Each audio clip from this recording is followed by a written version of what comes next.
नहीं जाएगा।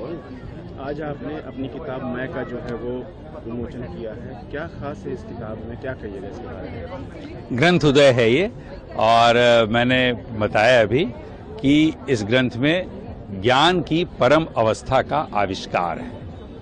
ये मूल बात है। मतलब ज्ञान की परम अवस्था, इसका अर्थ ये हुआ कि जैसे आप किसी भी जीव के लिए, जीवन के लिए या ईश्वर के लिए, भगवान के लिए, जैसे मान लीजिए बुद्ध के लिए आप ये जब सुनते हैं कि उनको ज्ञान प्राप्त हो गया था, तो वह कौन सी अवस्था थी जिसके बाद ये कहा जाने लगा कि उनको ज्ञान प्राप्त हो गया।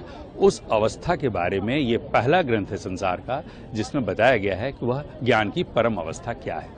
अच्छा, आपने इस किताब का कॉस्ट जो है 15 करोड़ रखा है, काफ़ी कॉस्टली है। आखिर आपने क्या सोच करके इसकी कॉस्ट को इतना हाई रखा है? बहुत अच्छा सवाल आपका। ये जिस तरह से मेरा दर्शन है और मैंने ब्रह्म की पूरी यात्रा की, उसी में मुझे इसकी कीमत भी मिली और उसी में मुझे ये मतलब उतर आया मेरे ऊपर कि इस ग्रंथ की कीमत 15 करोड़ रुपए रखनी चाहिए।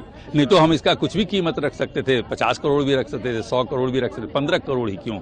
ये मेरे द्वारा तय किया हुआ नहीं है, ये ब्रह्म के द्वारा तय किया हुआ है।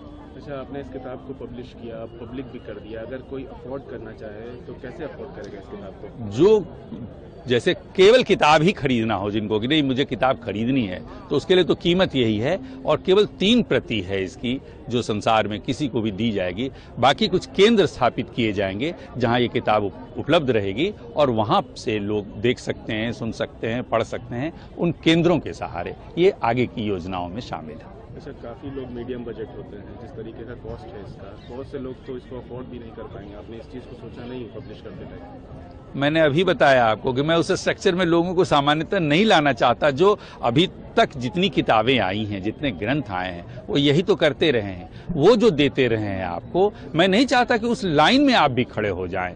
मैं तो अभी बता रहा था कि ये ग्रंथ कुछ ऐसे स्थलों पर रखे जाएंगे जहां लोग इससे सुन सकते हैं, इस पूरे ज्ञान को जान सकते हैं, इस पूरे ज्ञान को पढ़ सकते हैं। वैसे स्थलों के माध्यम से खरीदने की आवश्यकता ही नहीं है। मैं तो आपको आपकी यात्रा की ओर ले जाना चाहता हूं। मैं अपनी यात्रा में आपको नहीं स्ट्रक्चर करना चाहता।